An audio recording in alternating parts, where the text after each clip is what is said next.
전도사입니다. 사사기 20장입니다. 이에 모든 이스라엘 자손이 단에서부터 브엘세바까지와 길르앗 땅에서 나와서 그 해중이 일제히 미스바에서 여호와 앞에 모였으니 온 백성의 어른 곧 이스라엘 모든 지파의 어른들은 하나님 백성의 총회에 섰고 칼을 빼는 보병은 40만 명이었으며 이스라엘 자손이 미스바에 올라간 것을 베냐민 자손이 들었더라. 이스라엘 자손이 이르되 이 악한 일이 어떻게 일어났는지 우리에게 말하라 하니 레위 사람 곧 죽임을 당한 여인의 남편이 대답하여 이르되 내가 내 첩과 더불어 베냐민에 속한 기브아에 유숙하러 갔더니 기브아 사람들이 나를 치러 일어나서 밤에 내가 묵고 있던 집을 에워싸고 나를 죽이려 하고 내 첩을 욕보여 그를 죽게 한지라. 내가 내 첩의 시체를 거두어 쪼개어 이스라엘 기업의 온 땅에 보냈나니 이는 그들이 이스라엘 중에서 음행과 망령된 일을 행하였기 때문이라. 이스라엘 자손들아 너희가 다 여기 있은즉 너희의 의견과 방책을 낼지니라 하니라. 모든 백성이 일제히 일어나 이르되 우리가 한 사람도 자기 장막으로 돌아가지 말며 한 사람도 자기 집으로 들어가지 말고 우리가 이제 기브아 사람에게 이렇게 행하리니 곧 제비를 뽑아서 그들을 치되 우리가 이스라엘 모든 지파 중에서 100명에 10명, 1000명에 100명, 10,000명에 1000명을 뽑아 그 백성을 위하여 양식을 준비하고 그들에게 베냐민의 기브아에 가서 그 무리가 이스라엘 중에서 망령된 일을 행한 대로 징계하게 하리라 하니라. 이와 같이 이스라엘 모든 사람이 하나같이 합심하여 그 성읍을 치려고 모였더라. 이스라엘 지파들이 베냐민 온 지파의 사람들을 보내어 두루다니며 이르기를 너희 중에서 생긴 이 악행이 어찌 됨이냐. 그런즉 이제 기브아 사람들 곧 그 불량배들을 우리에게 넘겨주어서 우리가 그들을 죽여 이스라엘 중에서 악을 제거하여 버리게 하라. 하나 베냐민 자손이 그들의 형제 이스라엘 자손의 말을 듣지 아니하고 도리어 성읍들로부터 기브아에 모이고 나가서 이스라엘 자손과 싸우고자 하니라. 그때에 그 성읍들로부터 나온 베냐민 자손의 수는 칼을 빼는 자와 모두 26,000명이요 그 외에 기브아 주민 중 택한 자가 700명인데 이 모든 백성 중에서 택한 700명은 다 왼손잡이라. 물매로 돌을 던지면 조금도 틀림이 없는 자들이더라. 베냐민 자손 외에 이스라엘 사람으로서 칼을 빼는 자의 수는 40만 명이니 다 전사라. 이스라엘 자손이 일어나 베델에 올라가서 하나님께 여쭈어 이르되 우리 중에 누가 먼저 올라가서 베냐민 자손과 싸우리이까 하니 여호와께서 말씀하시되 유다가 먼저 갈지니라 하시니라. 이스라엘 자손이 아침에 일어나 기브아를 대하여 진을 치니라. 이스라엘 사람이 나가 베냐민과 싸우려고 전열을 갖추고 기브아에서 그들과 싸우고자 하매 베냐민 자손이 기브아에서 나와서 당일에 이스라엘 사람 22,000명을 땅에 엎드러뜨렸으나 이스라엘 사람들이 스스로 용기를 내어 첫날 전열을 갖추었던 곳에서 다시 전열을 갖추니라.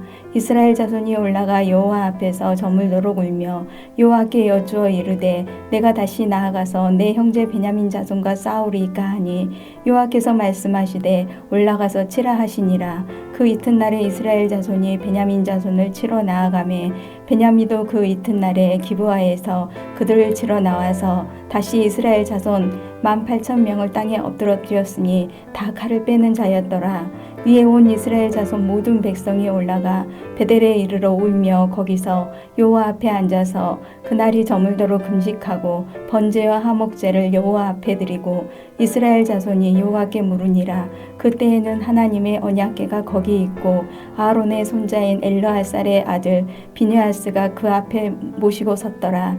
이스라엘 자손들이 여쭈기를 우리가 다시 나아가 내 형제 베냐민 자손과 싸우리이까 말리이까 하니 여호와께서 이르시되 올라가라. 내일은 내가 그를 네 손에 넘겨주리라 하시는지라. 이스라엘이 기브아 주위의 군사를 매복하니라. 이스라엘 자손이 셋째 날에 베냐민 자손을 치러 올라가서 전과 같이 기브아에 맞서 전열을 갖추매 베냐민 자손이 나와서 백성을 맞더니 꾀임에 빠져 성읍을 떠났더라. 그들이 큰 길 곧 한쪽은 베델로 올라가는 길이요 한쪽은 기브아에 들러 가는 길에서 백성을 쳐서 전과 같이 이스라엘 사람 30명가량을 죽이기 시작하며 베냐민 자손이 스스로 이르기를 이들이 처음과 같이 우리 앞에서 패한다 하나 이스라엘 자손은 이르기를 우리가 도망하여 그들을 성읍에서 큰 길로 끼어내자 하고 이스라엘 사람이 모두 그들의 초소에서 일어나서 바알다말에서 전열을 갖추었고 이스라엘의 복병은 그 장소 곧 기브아 초장에서 쏟아져 나왔더라.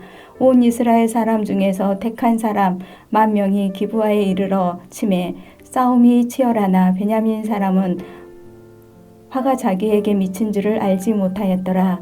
여호와께서 이스라엘 앞에서 베냐민을 치심에 당일에 이스라엘 자손이 베냐민 사람 25,100명을 죽였으니 다 칼을 빼는 자였더라. 이에 베냐민 자손이 자기가 패한 것을 깨달았으니 이는 이스라엘 사람이 기브아에 매복한 군사를 믿고 잠깐 베냐민 사람 앞을 피하매 복병이 급히 나와 기브아로 돌격하고 나아가며 칼날로 온 성읍을 쳤음이더라. 처음에 이스라엘 사람과 복병 사이에 약속하기를 성읍에서 큰 연기가 치솟는 것으로 군호를 삼자 하고 이스라엘 사람은 싸우다가 물러가고 베냐민 사람은 이스라엘 사람 30명가량을 쳐 죽이기를 시작하며 이르기를 이들이 틀림없이 처음 싸움같이 우리에게 패한다 하다가 연기 구름이 기둥같이 성읍 가운데서 치솟아 때에 베냐민 사람이 뒤를 돌아보매 온 성읍의 연기가 하늘에 닿았고 이스라엘 사람은 돌아서는지라 베냐민 사람들이 화가 자기들에게 미친 것을 보고 심히 놀라 이스라엘 사람 앞에서 몸을 돌려 광야길로 향하였으나 군사가 급히 추격하며 각 성읍에서 나온 자를 그 가운데에서 진멸하니라. 그들이 베냐민 사람을 에워싸고 기브아 앞 동쪽까지 추격하며 그 쉬는 곳에서 짓밟음에 베냐민 중에서 엎드러진 자가 18,000명이니 다 용사더라. 그들이 몸을 돌려 광야에 도망하였으나 람몬 바위에 이르는 큰 길에서 이스라엘이 또 5,000명을 이삭 줍듯 하고 또 급히 그 뒤를 따라 기돔에 이르러 또 2,000명을 죽였으니 이날에 베냐민 사람으로서 칼을 빼는 자가 엎드려진 것이 모두 25,000명이니 다 용사였더라. 베냐민 사람 600명이 돌이켜 광야로 도망하여 림몬 바위에 이르러 거기에서 넉 달 동안을 지냈더라. 이스라엘 사람이 베냐민 자손에게로 돌아와서 온 성읍과 가축과 만나는 자를 다 칼날로 치고 닥치는 성읍은 모두 다 불살랐더라. 하늘에 계신 우리 아버지여, 이름이 거룩히 여김을 받으시오며 나라가 임하옵시며 뜻이 하늘에서 이룬 것 같이 땅에서도 이루어지이다. 오늘날 우리에게 일용할 양식을 주옵시고 우리가 우리에게 죄 지은 자를 사하여 준 것 같이 우리 죄를 사하여 주옵시고 우리를 시험에 들게 하지 마옵시고 다만 악에서 구하옵소서. 대개 나라와 권세와 영광이 아버지께 영원히 싸움나이다. 아멘.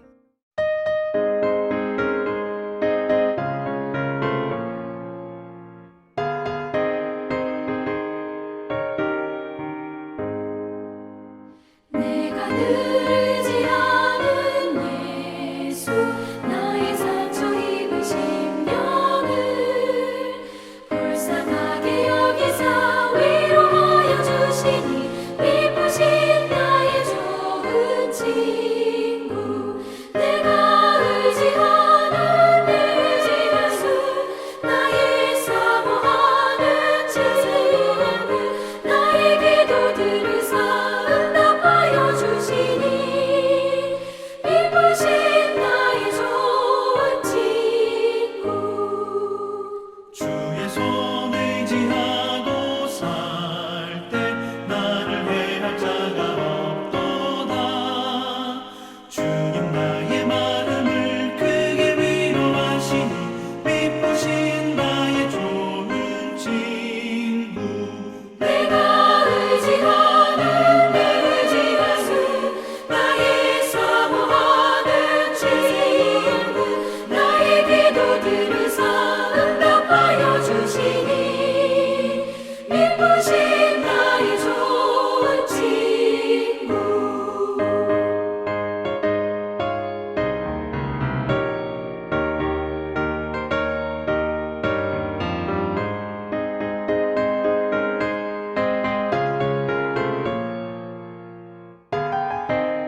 오늘 함께 보신 하나님의 말씀은 신약성경 요한복음 7장 25절부터 36절까지 말씀입니다. 신약 156쪽에 있습니다. 제가 28절부터 30절까지만 봉독해 드리겠습니다. 예수께서 성경에서 가르치시며 외쳐 이르시되 너희가 나를 알고 내가 어디서 온 것도 알거니와 내가 스스로 온 것이 아니니라. 나를 보내신 이는 참되시니 너희는 그를 알지 못하나 나는 아노니 이는 내가 그에게서 났고 그가 나를 보내셨음이라 하시니 그들이 예수를 잡고자 하나 손을 대는 자가 없으니 이는 그의 때가 아직 이르지 아니하였음이니라. 아멘. 샬롬. 오늘 또 하나님의 은혜가 충만한 하루 되시기를 주의 이름으로 축원합니다. 오늘 본문은 계속해서 자신의 신적 권위를 주장하는 예수님의 가르침에도 불구하고 영적 무지에 빠져 있던 예루살렘 사람들을 향한 그 사람들은 예수님의 출신을 거론하면서 결코 그가 메시아가 될 수 없다라고 이렇게 하고 있습니다. 아울러 그들은 예수님이 공개적으로 활동함에도 불구하고 유대 당국자들이 아무런 조치도 취하지 않는 것에 대해서 의아하게 생각했습니다. 계속해서 예수님께서 자신의 신적 권위를 말씀하시자 유대 당국자들이 예수를 잡고자 시도를 하였습니다. 그러나 그들은 예수를 잡지 못했습니다. 왜 그랬습니까? 아직 우리 예수님께서 잡히실 때가 되지 않았기 때문입니다. 사랑하는 성도 여러분, 오늘 우리는 이 본문 말씀 통하여서 세 가지의 사실을 발견할 수 있습니다. 그 중에 첫 번째는 하나님께서는 우리의 삶에 개입하시는 분이시다라는 것입니다. 오늘 보면 25절과 26절 말씀 보십시오. 예루살렘 사람 중에 어떤 사람들이 예수님에 대해서 알아보았습니다.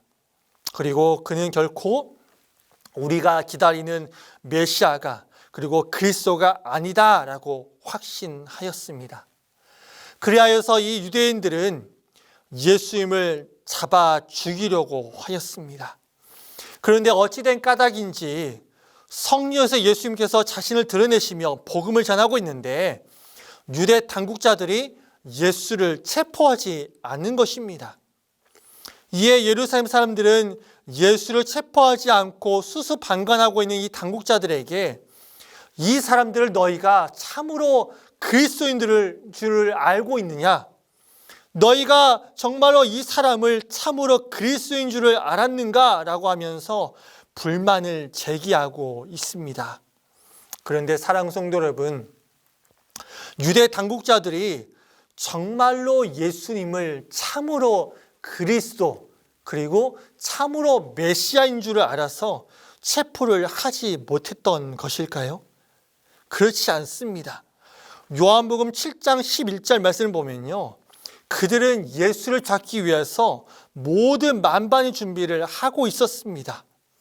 그런데 막상 예수님이 나타났는데 예수님을 체포하지 않고 있습니다. 아니, 사실은 체포하지 않는 것이 아니라 체포하지 못하고 있는 것이에요.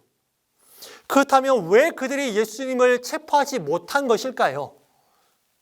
그들이 갑자기 예수님을 보고 갑자기 그들의 마음이 변하여서 그들의 마음이 온화해져서 예수님을 잡으려고 하는 그런 체포하려고 하는 그런 마음이 사라졌기 때문에 예수님을 체포하지 못했던 것일까요? 그렇지 않습니다. 그들이 예수님을 체포하지 못했던 이유는요, 바로 하나님께서 개입하셨기 때문입니다. 30절 말씀을 보면요, 예루살렘 사람들이 직접 손을 대서 예수를 체포하려고 했으나 할 수가 없었던 이유를 밝히고 있는데요, 그것은 그의 때가 아직 이르지 않았기 때문입니다. 아직 하나님께서 작정하신 때가 되지 않았기 때문에 지금 유대 당국자들은 예수를 눈앞에서 보고 있음에도 불구하고 예수님을 체포하지 못했던 것입니다. 사랑하는 성도 여러분, 우리가 사는 이 세상을 보면 어떻습니까? 우리가 사는 세상은 선한 자보다 악한 자가 득세하고 번창하는 세상을 살고 있습니다. 또한 악한 자들이 선하게 사는 자들을 핍박하고 학대하며 살아가는 때가 얼마나 많은지 모릅니다. 또한 성도들은 어떻습니까? 하나님의 뜻대로 살아가고 믿음대로 살아가려고 하는 것을 세상은 결코 원하지 않습니다. 그래서 어떤 방법이라든지 위협하고 공격을 가해 옵니다. 근데요, 우리가 이러한 상황 속에서 분명히 기억해야 되는 사실이 있습니다. 그것은 악한 자들의 공격과 세력은 잠시 동안만 그렇게 지속된다라고 하는 사실입니다. 하나님은 그것이 하나님의 계획과 하나님의 섭리를 막고 회방하는 일이라면 우리 인간사에 개입하십니다. 마치 예루살렘 당국자들이 예수를 체포할 계획과 준비를 다 세웠음에도 불구하고 막상 잡지 못했던 것처럼 하나님은 우리의 삶과 우리의 인생에 개입하셔서 인도하시는 분이십니다. 우리 하나님은 세상을 지어놓고 방관하시는 그런 분이 아니십니다. 그리스 로마 신화에 나오는 그런 신들처럼 그저 인간을 만들어 놓고 인간이 어떻게 하는가 보자 라고 하면서 제 4차원의 세계에서 인간을 바라보는 그러한 자가, 그러한 사람이, 그러한 그 분이 아니시다는 것이에요. 지금도 우리를 지키시고 우리를 보호하시고 우리와 함께 하시고 우리의 삶에 직접적으로 개입하시는 분이 우리의 영적인 아버지 하나님이시다라는 것입니다. 특히 성도들의 모든 삶과 영역을 살펴보시고 당신의 뜻을 이루기 위해서 일하시는 분이 바로 하나님 아버지다라는 것입니다.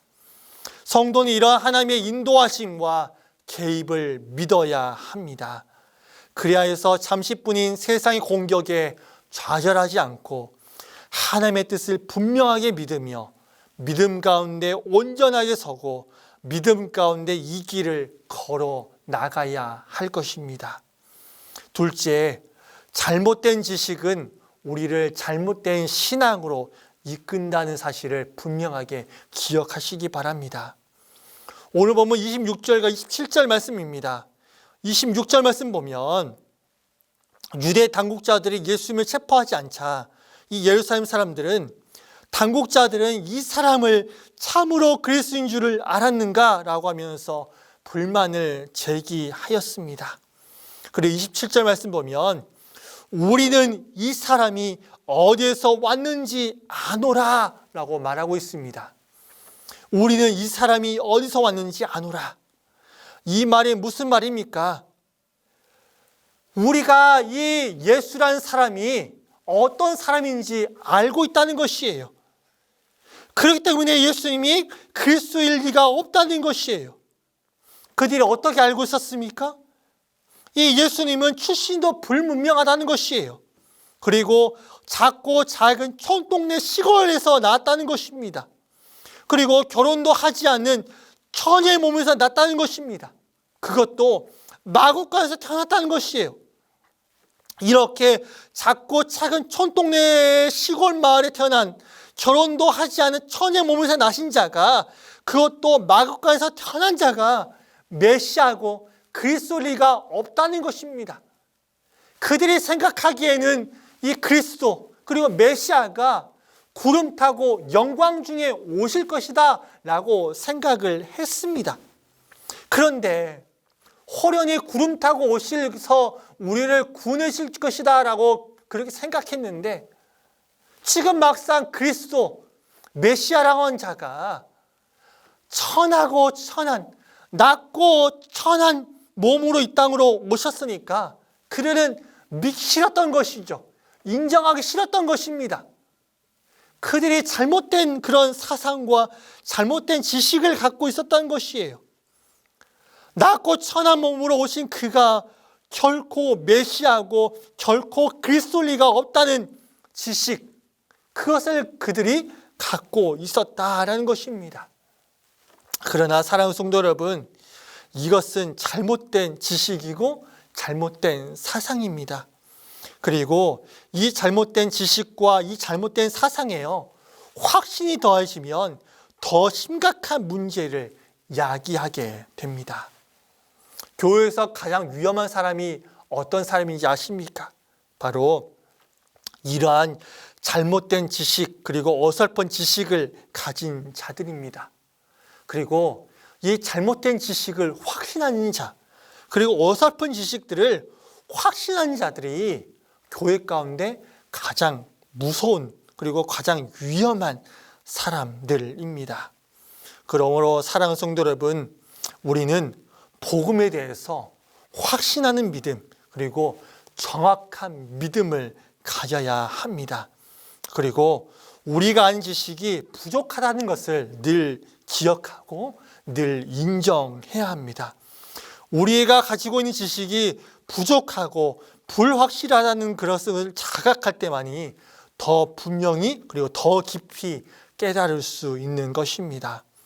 그러나 내가 아는 것만이 확실하다고, 내가 아는 것만이 전부라고 그렇게 여기게 되면요, 그런 사람에게는 대책이 없습니다. 잘못된 믿음, 잘못된 지식이 아닌, 그리고 잘못된 것에 인도를 받는 자가 아닌 진리 가운데로 인도하시는 성령님의 인도하심을 받는 모든 자들이 되시기를 주의 이름으로 간절히 축원합니다. 셋째, 예수님만이 우리를 하나님께로 인도하실 수 있습니다.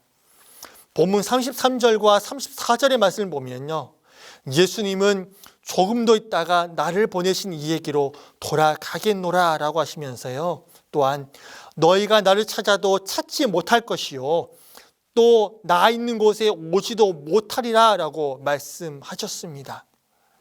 이것은요, 곧 하나님 아버지께로 오신 예수님께서 다시 하나님 아버지께로 돌아가실 것과 또한 사람들이 스스로는 하나님께로 가는 길을 찾을 수가 없다라고 하는 그런 말씀입니다. 사랑하는 성도 여러분, 인간은 스스로 하나님을 찾을 수가 없습니다. 그리고 인간은 스스로 하나님을 만날 수가 없습니다. 누군가 인도하는 자가 필요합니다. 어떻게 해야 하나님을 알 수 있으며 어떻게 해야 하나님께 이룰 수 있는지, 그리고 어떻게 해야지 하나님을 만날 수 있는지 그것을 안내해주는 인도자가 필요하다는 것입니다. 그런데 누가 인간을 하나님께로 인도해 줄 수 있습니까? 인간을 하나님께로 인도해 줄 수 있는 자는요, 하나님께로부터 나셔서 하나님께로 다시 가시는 분이야지만 가능합니다. 하나님께로부터 나와서 하나님께로 가신 분만이 그 길을 정확히 알고 인도해 줄 수 있는 분이십니다. 그분이 누구십니까? 바로 우리 주 예수 그리스도이십니다. 예수님, 그분만이 우리에게 하나님을 보이시며 또 우리를 하나님께로 인도해 주실 수 있는 분이십니다. 말씀을 정리합니다. 사랑하는 성도 여러분, 예수님께서는 자신을 체포하러 온 자들이 눈앞에 있는 상황에서도 전혀 당황하거나 전혀 두려워하지 않았습니다. 왜 두려워하지 않고 왜 당황하지 않았습니까? 그것은 예수님께서 하나님이 작정하신 때가 되지 않음을 알고 계셨기 때문입니다. 그리고 하나님께서 친히 개입하실 것이다 라고 하는 이 믿음을 가지고 있었기 때문입니다. 이처럼 하나님의 뜻을 알고 그것을 온전히 확신하는 자는요, 어떤 문제 속에서도 용기를 잃지 않습니다. 우리는 우리의 삶 속에 역사하신 하나님의 뜻과 계획을 묵상하며 그 뜻이 이루어지도록 헌신하는 믿음의 삶을 살아야 할 것입니다. 지금 세상이 악하고 우리를 위협하고 우리를 유혹하고 우리를 힘들게 할지라도 하나님은 우리를 지금도 늘 눈동자같이 지켜보고 계시고 하나님의 때에, 그 적절하신 때에 하나님께서 개입하실 것이다 라는 사실을 분명하게 기억하시기 바랍니다. 그렇게 할 때 우리는 이 세상에서 승리하는 삶을 살게 될 것입니다. 또한 잘못된 지식은 잘못된 신앙을 가져온다는 사실을 분명하게 기억하면서 온전한 믿음, 확실한 복음 가운데 거하시는 여러분들 되시기를 바랍니다. 내가 가지고 있는 지식, 내가 가지고 있는 믿음은 연약합니다. 부족합니다. 하나님 채워주시옵소서, 예수님 채워주시옵소서 라고 그렇게 늘 고백하는 자들이 되시기를 바랍니다. 또한 예수님은 우리를 구원하시기 위해서 이 땅에 오신 그리스도시고 우리를 하나님께로 인도하시는 길이심을 분명하게 기억하는 자들이 되시기를 바랍니다. 그분만이 우리를 하나님께로 인도하실 수 있습니다. 이 시간 그리고 올 한 해 그리고 여러분의 평생의 삶 가운데 그분만을 믿고 신뢰하면서 승리하는 우리 모두가 되시기를 주임으로 간절히 축원합니다. 기도하겠습니다. 사랑과 은혜가 풍성하신 하나님 아버지, 우리를 하나님의 자녀 삼으시고 늘 눈동자같이 지켜주심을 감사드립니다. 우리가 오늘 말씀처럼 하나님의 때가 있음을 기억하게 하여 주시고 그 때를 바라보며 묵묵하게 우리에게 맡겨주신 길을 걸어가게 하여 주시옵소서. 그렇게 걸어갈 수 있는 힘과 능력과 지혜도 허락하여 주시옵소서. 또한 잘못된 지식이 잘못된 신앙을 가져옴을 다시 한번 깨닫게 하여 주시고 온전한 믿음, 확실한 복음 가운데 늘 거하는 우리가 되게 하여 주시옵소서. 예수님의 이름으로 기도드립니다. 아멘.